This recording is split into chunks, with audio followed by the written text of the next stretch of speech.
কিছু আছে লেডিস মুসল্লি। হাফ লেডিসটা কে?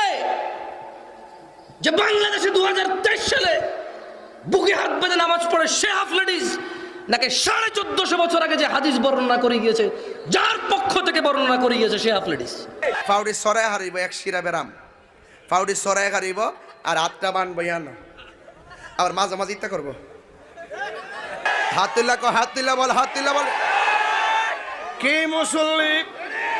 এইভাবে হাত বেঁধে যারা নামাজ পড়ে তারা কি 2023 সালে যারা পড়ে তারা হাফ লেডিস, নাকি ইমাম শাফি রাহিমাহুল্লাহ, ইমাম আহমদ বিন হাম্বল রাহিমাহুল্লাহ ওনারাও হাফ লেডিস ছিল? আমি জিজ্ঞেস করতাম হয়তো তাকে জিজ্ঞেস করতাম হয়তো কি বাংলাদেশ এরিয়াতে যারা এভাবে বুকে হাত বেঁধে নামাজ পড়ে পুরুষরা তারা হাফ লেডিস, নাকি যেই সাহাবী থেকে হাদিস বর্ণিত তিনিও হাফ লেডিস? আউযু বিল্লাহি মিনাশ শাইতানির রাজিম।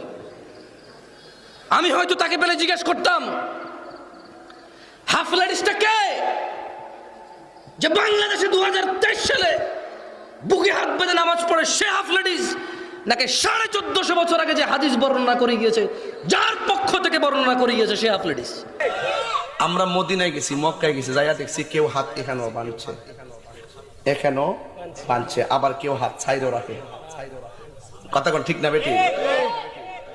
ওখানে সারা বিশ্বের মানুষ যায়। আহলে হাদিসের মাযহাব, আহলে হাদিস মাযহাবের ভাইরা যেভাবে নামাজ পড়ে এটা কি সহিহ হাদিস অনুসারে ঠিক না ভুল বলবেন?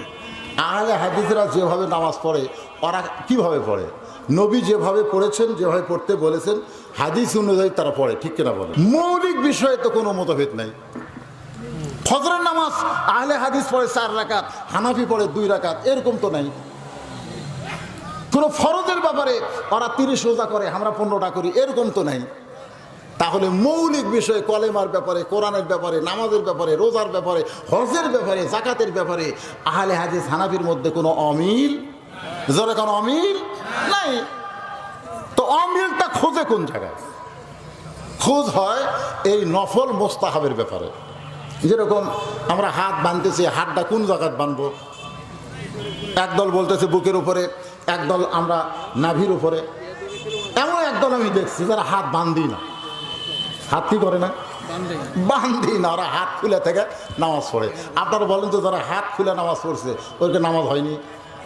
কথা কোন হয়নি? তাহলে এই বান্দানি আমাকে রে, আরে আমিন জোরে না আসতে, এই নিয়ে আমাদের মতভেদ। আরে যারা নামাজ পড়ে না এদের নিয়ে আমাদের কোনো কথা নেই। যারা নামাজ পড়ে না, আগে এক হাটের মধ্যে সবাই কেনা বেচা করতো, কিন্তু গন্ডগোল হওয়ার পরে 2 হাট হচ্ছে, একটা আমিন জোরে বলার হাট, একটা আস্তে বলার হাট।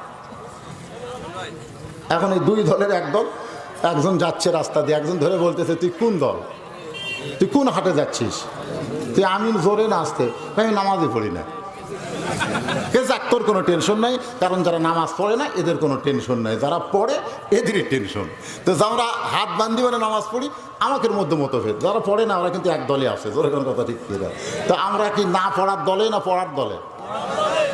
তো এই নিয়ে আমাদের মধ্যে কোনো মতভেদ করার দরকার নেই, আমরা মিলেমিশে থাকতে চাই। এখন